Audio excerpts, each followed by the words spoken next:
Malawi Brief.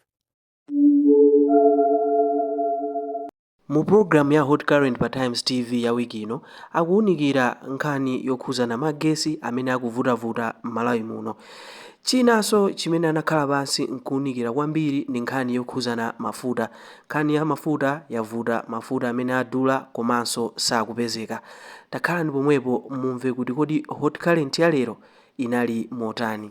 Hawi ambiri pena musiku limozi kutima mwina ka 4 ka 5 pena simu mwaziwa kodi ndi load shedding kodi ndi 40 you know like if mbali yakwathu kudzulo ndi yayi zidatonekera ndithu kumene kutima tapeza mama apo dzuka ayakaka nthawi zanji we don't know, but I think it's not just mbali yathu magetsi akutivuta komano anthu nkumafusana kodi magetsi amene wawa miyezi 5 ndi kubwerera mbuyo mwa makhala ngati akhazikika chuchitika njani. Kodi kusintha kwa akuluakulu kubungwe kwa Injenko Ndescom kapena kuli zinthu zina zimene zikuchitika, what is happening? Koma ena aso akumaitambasula nkhani kuti kapena we trying to create a problem so that we can bring back the generators. Pachadali ni ma generator nthawi ina ache kumene kudali so nkhani zosakhala bwino. What is actually happening ni magetsi athu? Tiyambe angoni wawo kuti muyankhuleko za magetsi sanapitewe kuwolokera ku mafuta.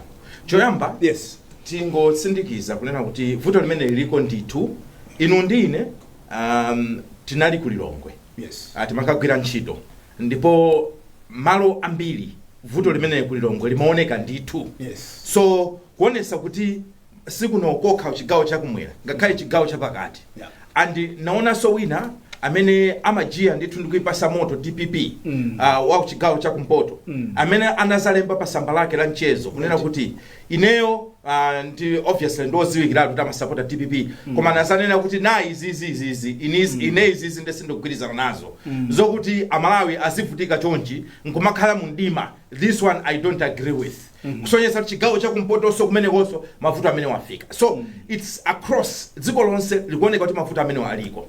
Ndipo zikupereka nkhawa kwambiri chifukwa chotena kuti sitikutha kumva kulongosola kwenikweni kogwirika why we're experiencing this problem. Yeah. Tipemphe anzathu Injenko, tipemphe anzathu Escom kunena kuti vuto la kusowa kwa magesi kapena kuzimazima ndi vuto limene limatha kupereka chithunzithunzi choyipa kuboma.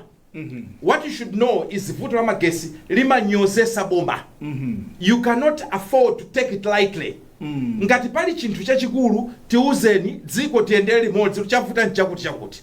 Koma as it is now sitikudziwa bwenibweni kuti kodi mupanga maintenance kapena kodi ndi nkhani ya nyengo kapena ndi chani kwenikweni. Come out in the open. Koma madzi tinawo ambiri ochunga ausefukira mpaka na kunda kwa Lake Malawi. It's the highest I think since 1980. Yes, ku Lake Malawi kuti madzi akwera kwambiri. Yeah. Ndipo akumasegula pacha pa barrage kuti madzi azibwera ku musiku. Yeah. So madzi akusegula mochenjera chifaka tsegulaso kwambiri amaonongaso yes. Yes. Yeah. So madziwo alipo anesa nene kuti madziwo aononga mwina zinthu zina. Come out in the open. Amalawi afuna kudziwa nyengo yopanga zinthu mwachisinsi inatha. Malawi wake suno yayi. You are better off coming out. Mukumbukira amera they came out nkumafotokoza nkhani za mafuta. Inde zina zimakhala zopweteka kuti muwafotokozera Malawi koma it's better than nothing. So tikupempheni. Komanso ena nkumanena kuti iya kumene kusabotage ayi pajatu amene amaganizidwa kunena kuti awa anaikidwa ndi boma la MCP anachosedwa. Exactly. Panopo kuli anthu amene they are seen to be sympathizers or pro this government. Right. So you can't really argue kunena kuti ya ndi leadership efuna upanga sabotage. You really can't say that. Yeah. Unless ngati kumusiku kuli zina zake zimene zikuchitika. Yeah. Ndiye pomaliza ndingonena chonchi kunena kuti nkhani ya magesi ndi nkhani yonena kuti imakhala ndi bearing on the economy. Yes. Ya dziko. Imakhuza nkhani ya zachuma. Chifukwa tikamakamba za mababawa tikamakamba nkhani ya mafactory athu makampani osiyana ngakhale ife kuno timaguba tukakhala kuti magesi akuzimazima. Yes. Timakhala ndi kuti tikufuna tigule mafuta ma genset ziziyenda koma mafuta onso akusowa. So nkhani imene don't take it lightly. Government tipemphe kuti nkhani imwe itenge with uttermost priority. Ayamba choncho angoni wawo kuti nkhani imagwetsa maboma imeneyi. Wanda kwayendesa bwino magetsi chifukwa chokuti ali ndi bearing yambiri kuma business ambiri. Palibe zimene tingapange zosadalira magetsi ndi akamathima mwachisawawa mwachipwirikiti imene zokhalira pamo anthu amalankhula. Ndefe tikuchita amplify voice kunjako kuti kodi magetsi alipo akulabada alipo ali nako busy kodi chuchitika nchani. ambuye bishop 2022 Aha. ndinali ndinoyo chabwino pompano yes magetsi atayamba kupanga zake tinayankhula kwambiri pano yes ndipo tinawuza nduna nthawi imene jala amatola kuti Yes. ngati mupitirize zimenezi ifeyo tithamanga tipita konko tikaone sipanatenge tsiku limodzi amatola anayimba foni yes ten ndipo kaone ine ndi kankwatira yes tinathamanga kupita kujengo kucha yes ndikawuza mabwana kuti ifeyo tikuoneka mmene tikuonekeramu koma tayimira Malawi yeah tatiuzani chikuchitika ndi chani yeah ndi anatengera mpaka kuti machini kwanko ziti yayi ife sindingakuuzeni kuti within 2 weeks koma tikuuzana Malawi ndokwiya anduna anali konko anayitenga program itidankhula seriously andi neso ndingonjezerapo ine ndi banda tinapita kukapichira yes anakationisaso katifotokozera zimene zimachitika kukapichira at that particular time ine ndinapita kumusu ine munapita kumkula ndi akankwatira Eh. ine ndi banda ndinapita kukapichira they wanted us to appreciate kuti kamabwera kusalankhula tiziyankhula from the knowledgeable point of view alembi chopsa kwambiri nchakuti boma lilonse limakhala ndi zinthu zimene anthu amanyasidwa nazo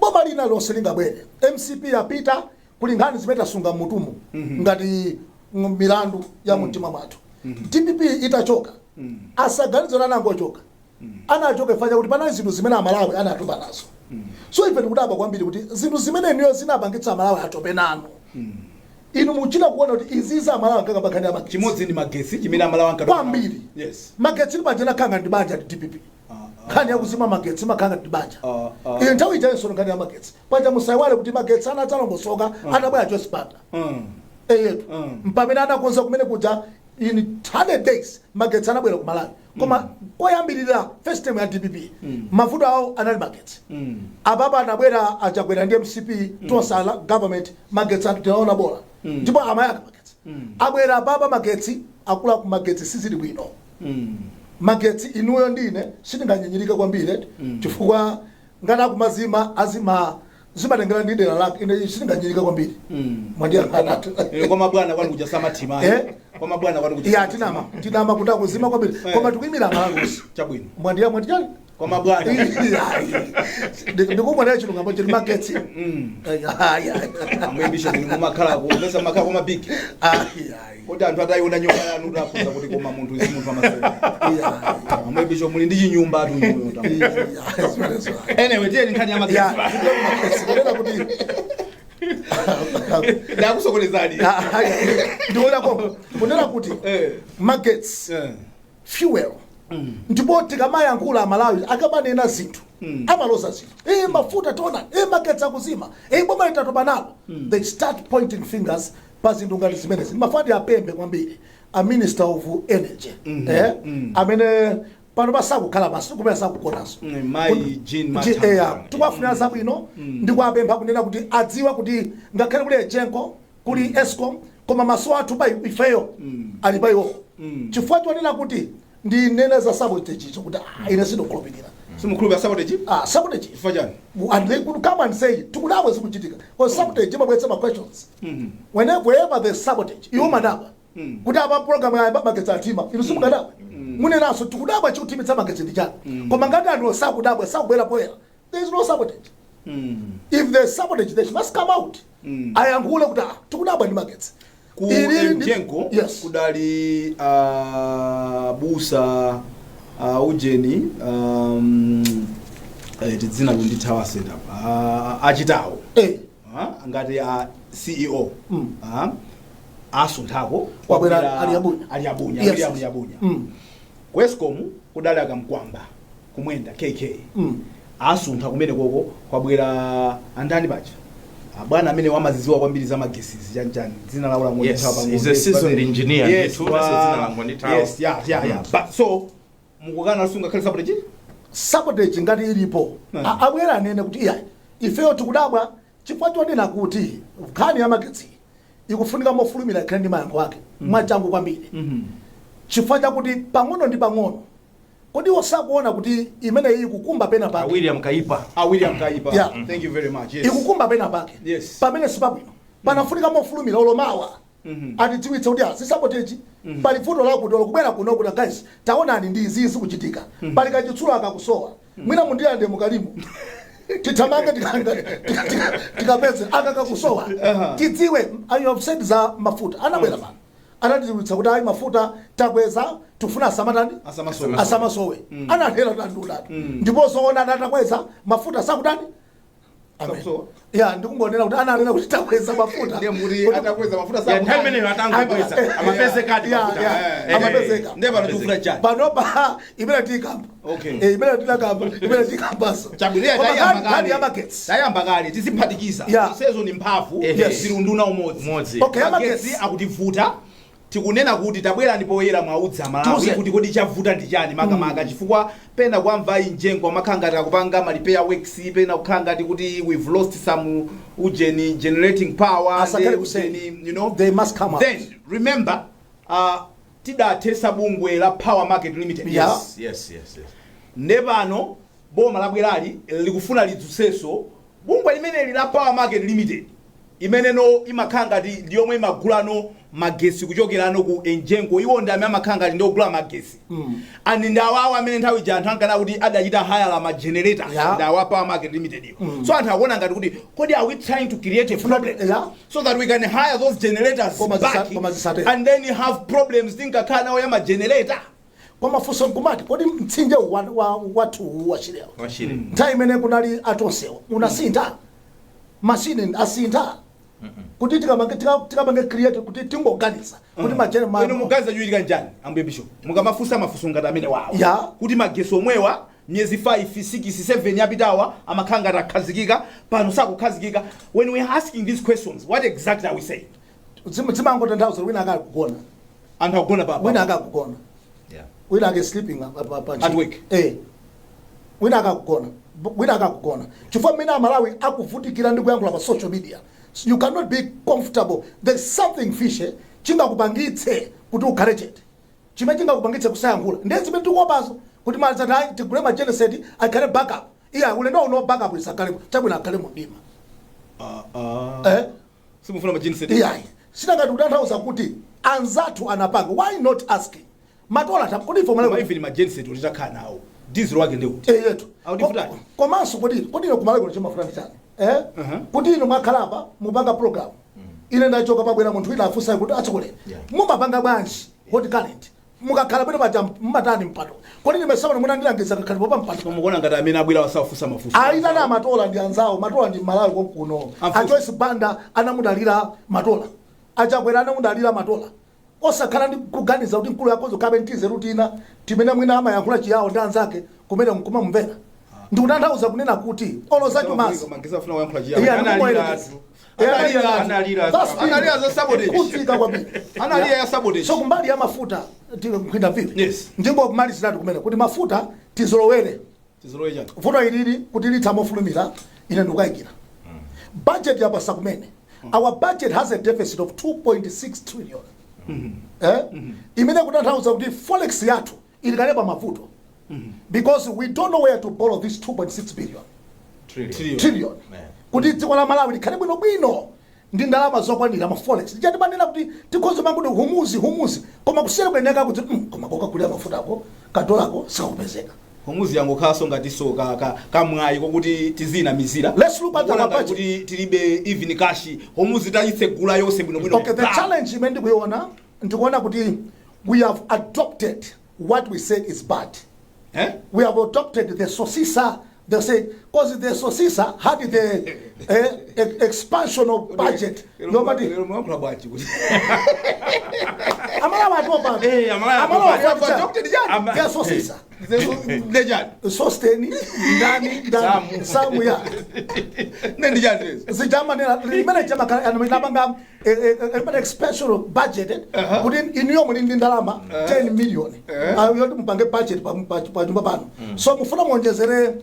2 million pamwamba pa budget yanu ija koma kumene mukatenge 2 million kuti simukudani simukuziwa so mpezo kuti maibola yonse 10 million ija now kuti mu balance yo kabwerekayi ndiye mavuto amene tukenda so do we have forex to get fuel humuzi ikutatu mulungu anu komena mtima ukamana mizaka zako kuti hayi musalandala akazanga chimene chafuta ntodi ndakanikoenda usiku kwagula ndiwo kumaja kumacha kukacha tsopano pabraba dad eya acha simutuluka kwandi ndakucha adika pang'ono sikunachesesa ambuye bishop ayamba choncho angoni wawo munakamba kwambiri mbali ya magetsi tatendolokeni kumafutako kuli nkhani ziwiri zimene tikuchita nazo struggle nkhani yoyamba ndiyo kuti kuli nkhondo kunja kuno imene boma la America komanso boma la Israeli akuthirana nkhondo ndi boma la Iran kumene kumadusa stima za mafuta pali kadera kamene kaka Street of Hormuz, very famous now. When you google uona kuti kali pamwamba kwambiri chifukwa choti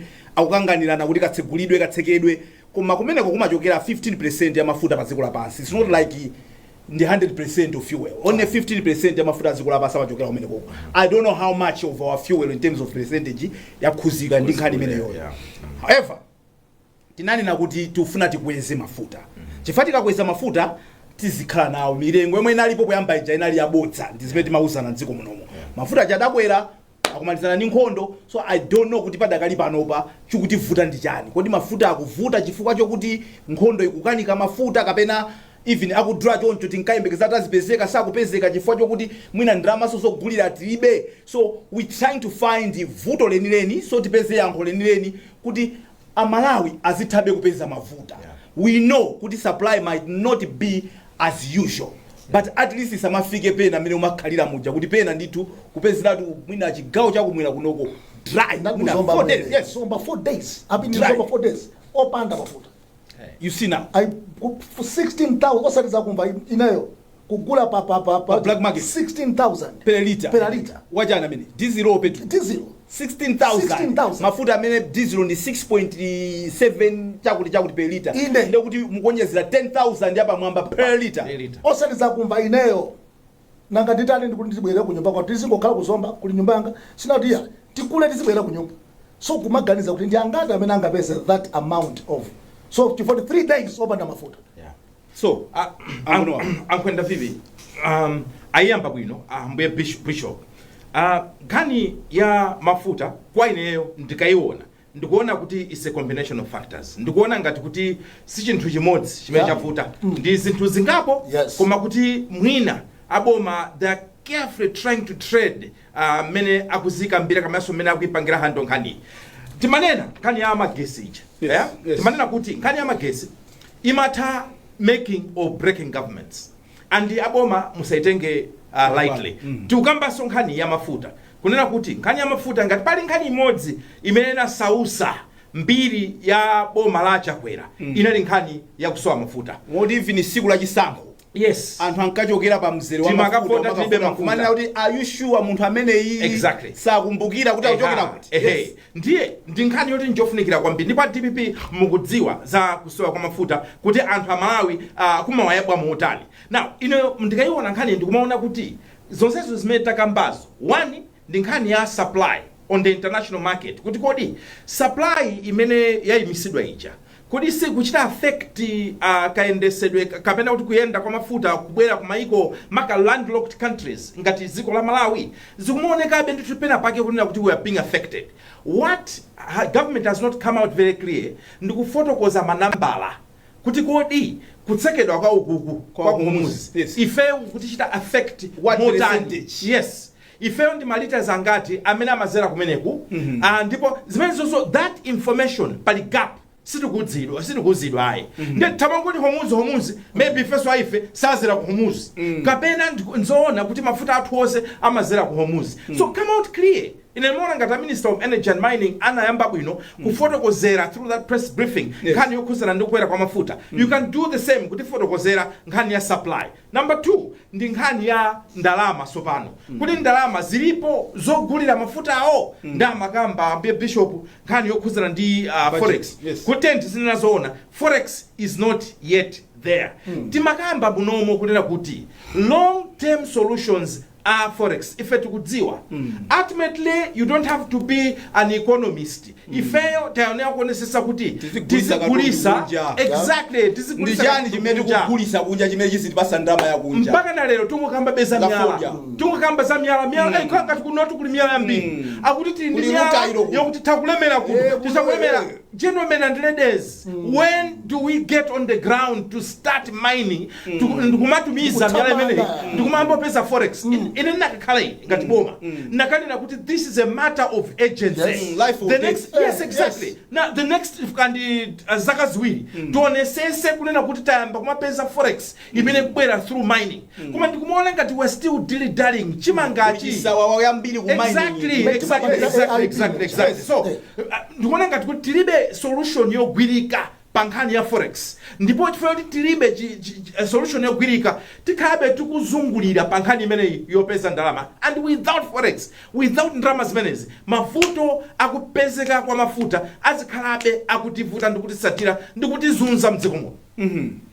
So titani Action. Nkhani ndi action. Kwa inetu nkhani ndi action. so no olo mining tikuidirayo magesi akati awulephera kumeta baba shop action yoyamba baba shop tatseka tilibe magesi tufuna tizikumba myala are we serious guys SP Yes. action yoyamba kuuzira mayeso abwera atiuze kuti vuto ilili latipanga affect motere chifukwa olata talibisira kuti atizungulire pano pa Malawi atapenya zona zokuti mafuta 15% imene machokera ukuku wina amagazi kuti ife sitingaziwe kuti tikangowauza kuti nkhondo yakhudza paliponse Malawi anena kuti zoonadi kwa masiku ano Malawi anapenya so chinthu choyamba atsekuke atiuze choyamba cha magetsi atiuze kuti tidikire for how long magetsi amene wawa ativuta kwa nthawi itali bwanji munthu akakuuza kuti adokotala amene mukadikirawo abwera follow olokhalani tikoloko mtima wako mind yako umayikonzekeretsa to 4 o'clock. So the abwere kuti atiuze kuti magetsiwa zikhala mota Amalawi akuzunzika nkhani ya mafuta iyi homuzwi atha koma Malawi tikhana yobe so ngati mafuta awawa akhala osumbira chonchi kodi ndingoyerekeza magiwa akadzakhala pobe mafuta alodula mutauza Malawi kuti ayi mafuta akadula ndiye kuti azipezeka inuyo mukuganiza kunena kuti Malawi muzamutani chinthu china chimene nachipeza ku Malawi mabene zili prophetic ndinu nene wa Mulungu chimene nachipeza ku Malawi chakuti Amalawi anafika ponena kuti akamadandaula Malawi akadandaula munthu wandala libe mayankho you can say whatever you can say as munthu wandale koma kunoko ku Malawi kuno Mulungu anapanga system akuti feti kamadandaula kwambiri Mulungu amatiyankha eka bwanji ku Malawi kunoko ifeti kamadandaula tinadandaula chipani MCP we tried kumabwera pano kwapemba chondi abale takonzanizi anthu achasana tivere Mulungu anapanga njira yekha kuti kumene adali pecha anthu ampira akati awativotera anthu anapezula akazinga chimanga tsiku lamavota so izizi zoti Malawi adzivutika opanda mayankho izizi pamalo pano mudzalira nayo ambuye bishop kuswalero akuti ine ndiwatanthauzira ambuye bishop akayankhula ngati ali paguwa akuti mukamapanda kumva zera Malawi kudandaula Mulungu amakonza yekha nde Mulungu asanafike kokonza yekha muli nawo mwayo kuti mutakukonza inuyo koma zafika pena makulandani mphamvu yokonzerani kuti I know I'll just fix it myself ndi mwachi njira ine yokonza simukutera ambuye bishop ndikunena choncho kuti inu mkonzo khala ABM akonzo bwetsa lishafu ataona kuti zinthu izizi zindudwalitsa munthu chifukwa nthawi zonse munthu sindikudatero koma nthawi zonse munthu wamkulu akamapanikizika amathongobwetsa pa decisions zoti ineyo kuti bwino anthu andione kuti ndikuganiza so tikupemphani ngati azibale athu fana ndabale athu kunena kuti zisanafika kumene koko chonde tathamangani mutiyankhula Amalawi tikudziwa kuti ifeyo paja mulibe nafe ntchito kwenikweni koma Amalawi ndi azibale athu mwayankhula Amalawi mauze vuto limene lija la mafuta la magetsi fuka agogo athu akuzunzika ine nayimira pamene mwayimira pabwino ambuye bishop kuti makambirana nkhani yoyamba imene tikufunsana kuti kodi magetsi akutivuta bwanji madzi akusefukira ku mtunda kwa nyanja ya Malawi akuti ndithu madzi ali highest muzaka chambire 1980 chakuti pano pati ndi madzi ochuluka kwambiri moti anthu kumangochi kwakuchita kupempha kuti tatsegulani pali wondepa madzi azipita uku koma timatsegula mosamala kuti tisachiteso flood kulowa Shire ku Shire Highlands komanso nkhani ya mafuta akutivuta kodi ni nkhondo yomweyi kapena khobiliso tilibe tenti zikuzana zoona kuti anthu tizigwira zogwirika anthu a Mulungu muli apa mmene tikuyankhula pano pamu kuti achikulire 12 aphedwa mdziko munomo la Malawi linoli powaganizira kuti akukhuzidwa ndi nkhani za ufiti 12 chaka chatha chose 2025 achikulire 22 adaphedwa powaganizira kuti akukhuzidwa ndi nkhani za ufiti kuchoka 2015 kuzafika pano ndikuti 11 years imeneyi oposa 300 achikulire aphedwa mdziko munomo poganiziridwa kuti akukhuzidwa nkhani za ufiti. Na pamakhala nkhani zingapo zimene zimapwetekesa munthu. Number 1 ndiyo kuti kodi ifeyo mmene tilili munomo anthu a Mulungu tamba mukuona imvitosi tamba mwina anzathu ambuye bishop sindikuziona koma ndikayang'ana ngoni wawo kuchibwano uko ndezikuoneka ineyo so mungaziona kuno nze kuti zikuoneka zona 5 years 6 years from now andazana kuti andevu zama ni fit angoni wawo ni fit chifunda kalamba ineyo ningakhale fit ineyo guys ineyo koma ndizimene kuchitirana nziko munomo mpaka na kumugwira munthu kumupha anthu amamachita zimezizi santhu akutali amakhala zizukulu abale awo agogo amene wawa nditu kugwirizana kumusekera mnyumba gogo kumupha kuti ndi mfiti. Komanso chikumaza mvesa chisoni ndicho kuti achikulire kuti amene aphedwa choncho nkhani zawo sizikumveka mpaka pano. Tili ndi nkhani mwachisanzo 2014 2015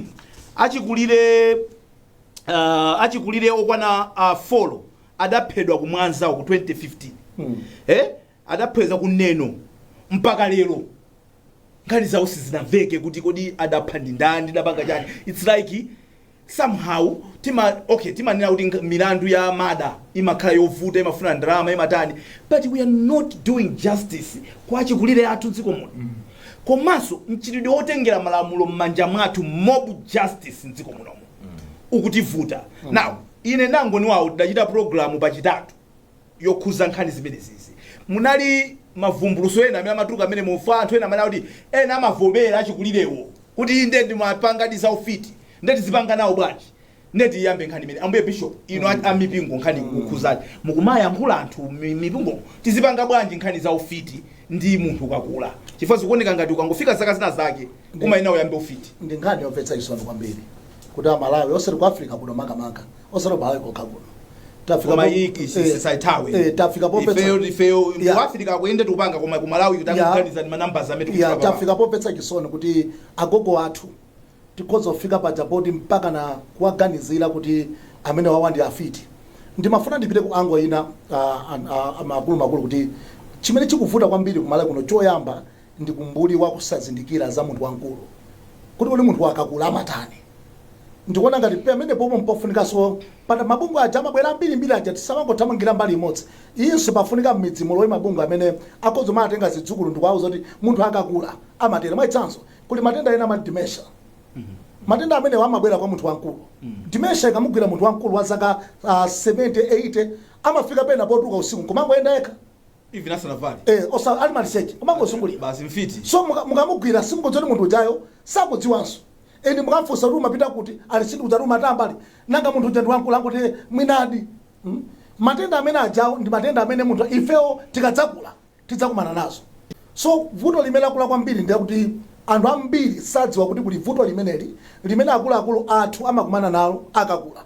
Anthu amakolo athu amakumana ndi matenda osiyanasiyana, amamva kutentha kwa chilendo kumene usiku dzakhoza kungotuluka kumamizi kutete ndipidi panja kapitidwe mphepo akutera mwenalo nako aona ndaona agogo ali panja ali maliseche munthu watenthera kwambiri basi akutenga ana ndi maliseche yakwa fiti so mwandidandaulira ngati kuti kodi tikadzakula ifeyo zoona achanena kuti ayi interview ndi fiti ndithu ifeyo kuyambira mipingo ineyo amene timakhala mudzi teire uthenga umene utimakhala tikufotokoza ina anthu ambiri amene timakumana nawo pa anthu 100 anthu mwina 60 ndi anthu akuluakulu amene timakumana nawo timayankhulanso anthu kwalimbikitsa kuti yayi mufiti uti mukamakamba za ufiti masiku anowa munthu wina aliyense akhoza kukhala fiti kamwana akhoza kukhala fiti nyama kutengera ndi zimene ufiti wakufunira kodi munthu akangokhala kuti foti wakula atifuna ufiti mesa amanena kuti akuluakulu ane amaphwisa awa chifukwa kuti pena amakagwira kamwana ndi kamaulula adadiphwisa ndakuti kukafusa akulu aja amavomera ndi kesi ngati imeneyo mu program imene tidapanga ya kulinji tinawerenga lijeneta ndinayiona ndili mu church ndimati ndisayankhule koma ndikumva kukakamizika kuti ndinene kuti nakuti challenge ina amene yabweretsanso mavuto ena nditi mautumiki tango bwerati mmidzi munthu omati akangopita munthu kampempherera ambuye akundiuza akuti iwe agogo ako ndi afiti munthu uja akutenga uthenga umene uja moti kuphedwa kwinako it's these small boys that are coming with the see the prophecies. Small boys. And anangona uzaji bwana zimenezo. Akugirani ndanzano ana uswali ni mipingo. Ndemukwana ama small. No, if they are escalating these problems, we should talk about it. Tisaope yai.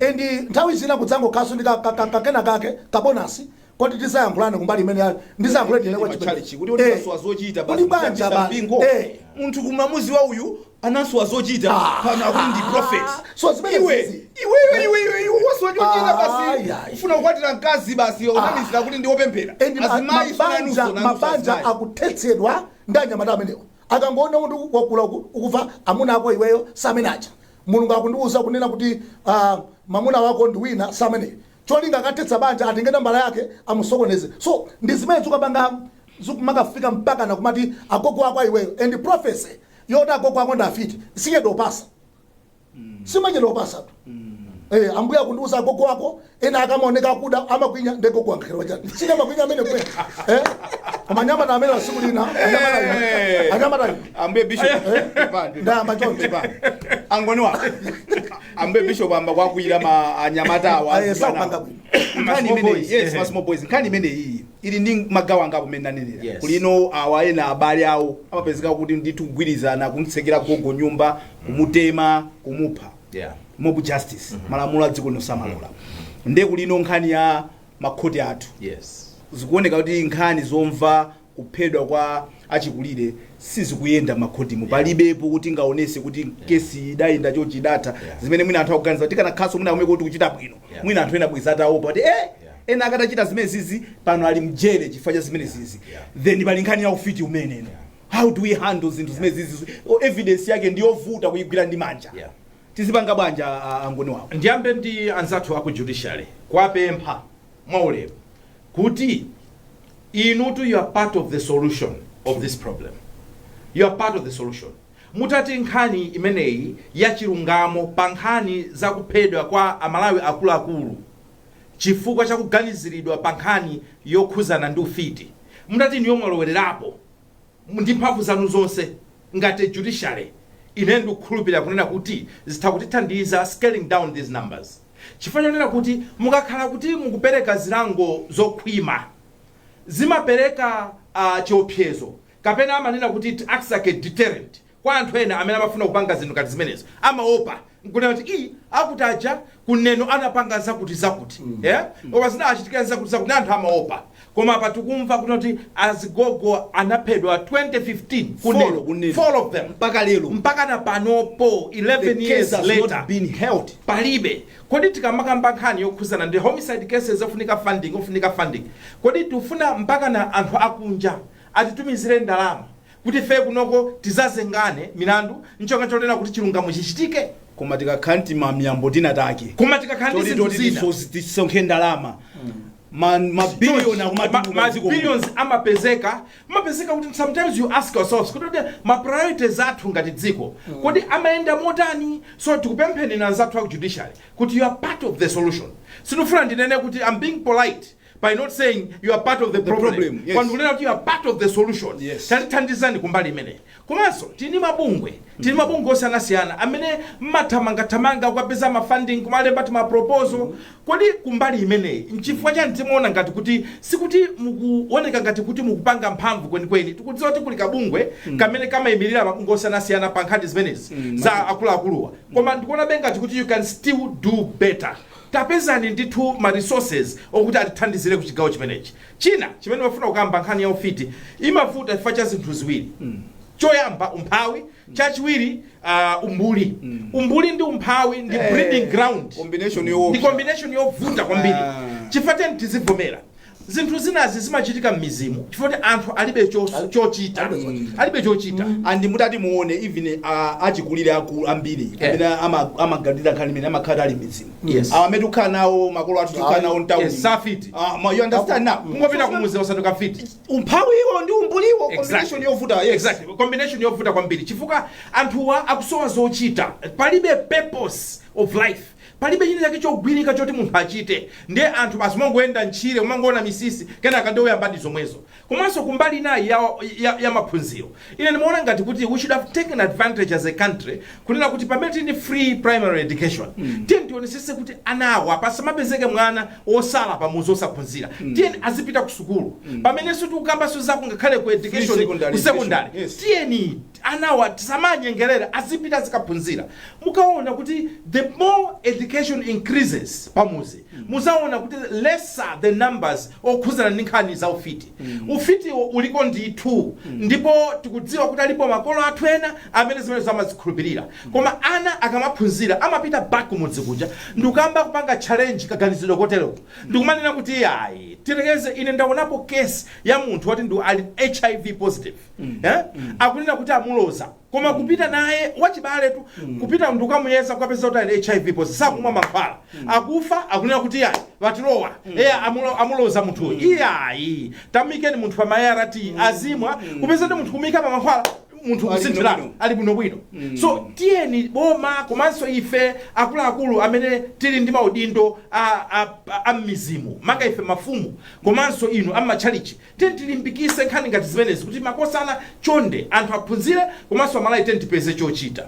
Tidayika malamulo 2024 oteteza maufulu anthu achikulire mziko munomo ndizomvesa chisoni kuti achikulire akuchidwa nkhaza andakachidwa nkhaza pamaoneka ngati palibe solution imene tikhoza kuwapasa nawonso ndi nzika za Malawi. You do not lose your rights chifukwa chokuti wakalamba munthu even ukakula umakhala ndi maufulu ako nde chonde Malawi izi zomangoganizirazi munthu zoona azukulu mukapya gogo amene wanabereka makolo anu alera makolo anu aja inuyo nkuberekedwa ndi akufuna kudya inuyo like seriously guys timakhulupirana timajana like ambuya azidivira chisoni pena paka Malawi mavuto athu amafuta magesi netikeso ofiti pamene andi chimecho kuti ife nafe tamba kupita maja amenewo nde mukufuna kuti akamaba nasikanayi kuli fiti ukuzikakhala pa hotikale fiti zitatu zile like seriously chabwino tupitirire ni nkhani yathu ina yotsatira. Nkhani ina yotsatira ndiyo kuti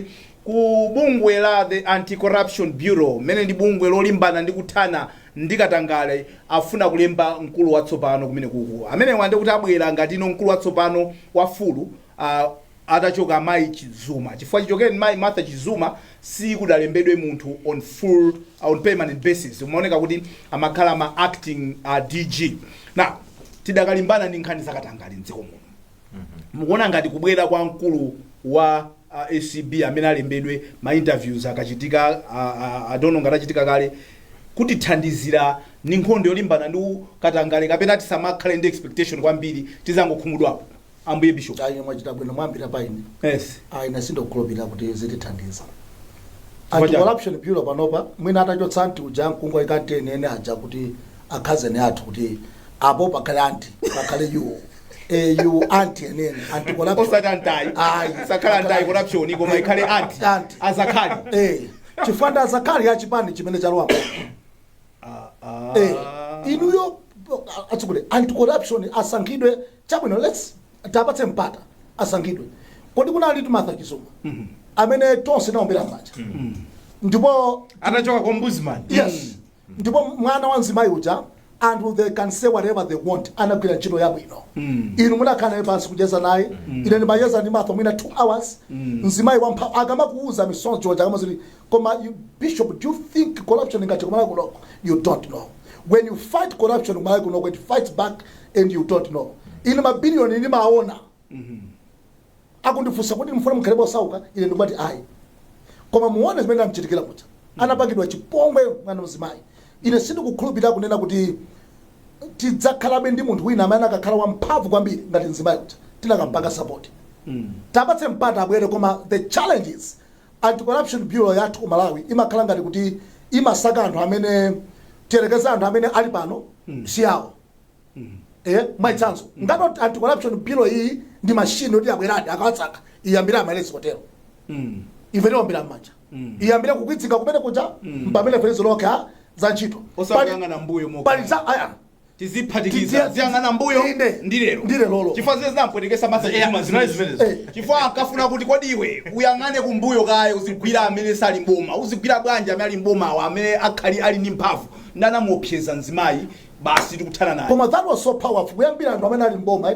zinali zachilendo kuti munthu uyambe kumanga anthu ali mboma kumalawi kuno zinali zachilendo. Koma munaona zinanchitikira mpaka lero sitimaziwa kuti anapereka instruction yoti mayi uja amangidwe ndi ndani koma mayi anamangidwa ufusa mafuso ukafusa zosiyana anatu kodi inu tikunena kuti who ordered her arrest. How difficult is it to answer that question? You see ukapita ukamona ku parliament kuja anthu akamauza nduna kaya chipona mbo baleso koma iwe akumanga iweyo abwera tu corruption ngati kuti ndigalo wawe kuti pyakira luma tukutswa kale seo tawerenga kale akumanga iwe kaka zopyezera we can do better.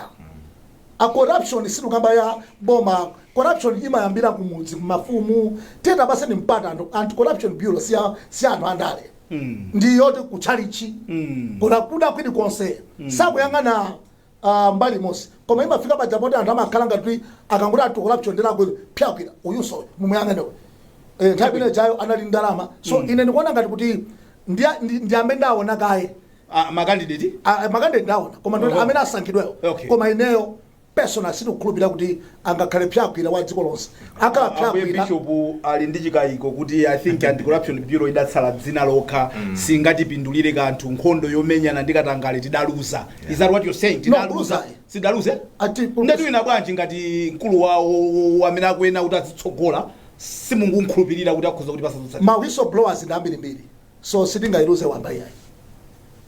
Koma sina ngati madali abungwe limozilo ayi ndapaseka ajene angone wawo inu mukuona bwanji ndi ku malingaliro akuchidwa ma interview kumene kuti kubwere munthu oyenerera anditinenepo apa kuti Anthony Kamanga a senior counsel amene wa justice of appeal adali mmodzi mwa anthu amene amayenera kuti akapangira ma interviews koma iwo adali mbakalata pa 8 April kunena kuti sakapanga nawo ma interviews chifukwa padakali panopa akugwira ntchito ndi unduna wa zachilungamo ku Ministry of Justice kumene akuchita head ku drafting aja amene wa amaziwika ndi zolemba malamulo nde padakali pano akuthandiza kumene koko adali mmodzi mwa anthu amene atchulidwa kwambiri apakatipa kuti yaya akupita ku ACP sakhalapo sitaona amene pokufa sadakapangi ma interview. I just wanted to clarify on that.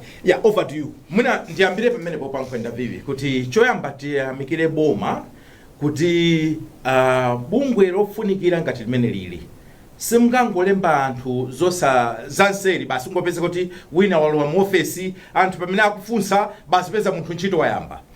Tidakambapo pano sabatalata kunena kuti ndikwabwino kuti boma lizisatira ndondomeko yolembera anthu amene wa CEOs kapena anthu amene akupita kukayendesa mabungwe akuluakulu a boma chifukwa chonena kuti mabungwe akuluakulu a bomawa anakhazikitsidwa ndi lamulo la parliament ndipo by this act of parliament imachita stipulate kapena kuti imafotokozera muno bwino mmene mkulu wake azasankhidwire kuti azakhala wotani azakhala ndi zomuyenereza zotani zonse muno bwino ndiye boma likamakhala kuti kupanga ma shortcut zimenezi zimapereka nkhawa komanso chikayiko kwa Malawi kuti kodi bomali is it law abiding kapena bomali ndama shortcut. So apapati thokoze kunena kuti process akuoneka kuti aisatira anapanga advertise anthu apanga apply ndipo mapeto ake pamakhala ndithu I think anthu atatu amene president amakanengapo mmodzi ndi mmene zimayenera kukhalira. So pamenepo tiyamikire koma nkhawa imene anena mbuye bishop ndi nkhawa imene Malawi aliyense okonda dziko lino ali nayo. It's not about the person who is being appointed. Kani ndiya system yathui tiyambire ku appointment. In the first place zimaoneka kuti munthu amene wakakhala pamene paja amakhala ngati kuti akumakumbusidwa kuti tinakuyikapo ndife takuyika ndife andi ntchito yake imakhala ngati kuti ndiyogwirisidwa ntchito ndi boma limene lilipo nthawi imeneyo kuthana ndi anthu a opposition kuthana ndi wina aliyense amene akuoneka kuti akususana ndi boma. Timakhala ngati kuti chiopsezera kapena kuti chirombo chopwetekera anzanu makapankhani za ndale. Kuli corruption yochuluka imene yakhale kuchitika mdziko muno ndipo if we are serious you find out kuti it's almost in every department kuti anthu akuuzeni ndalama zimene zikubedwa za misonkho yathu mutakumva chisoni koma wapeza zonena kuti sometimes nothing is happening ndipo wina sasa kunamizeni kuti ma whistleblowers samakhala kupereka maripoti kapene kuujeni ku matips ku anti-corruption bureau ayi koma pali mafailo ena sasuntha chifukwa cha mayina amene ali kumeneko pali mafailo ena anthu alipo amene amaonesesa kuti failo imeneyoyo wina aliyense asazayione kuli mafailo okuti amasowa we know all of that ndiye tikabwera pa ma press conference tikabwera pa gulu timanena kuti we want to fight corruption koma kuseli kuzimene timachita ngati dziko zimakhala zosagwirizana ndi zimene timakamba zokhuzana ndi kuthana ndi katangale amalaya anzanga corruption kuthana nayo simasewera and ngati tofuna kuti anti-corruption igwire ntchito tenera kuti tilole maka inu amene muli mboma muvomere kuti nthawi zina SCB izapanga zinthu zimene niyo sizakusangalasani but are you prepared to defend the office of the SCB director? Are you prepared to stand with SCB even pamene akufinya anthu anu omwe? It's very easy kumanena kuti ayi gwirani wina aliyese until akagwira nzanu until akagwira wachibale wanu mpamene timaonera kuti kodi zinthu zisizophweka so zinazi timangokamba nchifukwa yake ambiye Bishop anafika ponena kuti mwina tizingotawa ndazakhale anti koma otherwise andi kuti muzichaza nawo anthu amene amagwira ntchito ku SCB kuti akuuzeni anthu amene aja amakhala anthu amozi amene amakumana ndi mavuto amaopsezedwa ena kumaisedwa kodi ena aphedwa apo tukumbuyo taonapo ena ndithu apo mioyo ena mangochoka kachetechete simaziwa kungopanga resign kapena basi kungopanga silent retirement munthu kuchoka why chifukwa cha pressure imene makhala kumene kucha so as a country we need to ask ourselves a question kodi are we serious kuti tufuna kuthana ndi katangale kapena ayi if we are serious then tipangeza serious if we are not then tisiye kukamba za ACP tiyeni tisankhe chimozi ngati tikufuna kulimbana komanso kuthana ndi katangale tiyeni nayoni tithane naye koma ngati sitikufuna kuthana naye ndi tisamalankhule ya chifukwa zimene timalankhula pagulu ndi zimene timachita kuseri sizikulankhulana zimaoneka ngati kuti pagulu maoneka ngati kuti tikulimbana ndi katangale kumbaliku we are ma beneficiaries akatangale anthu inu a Galatiya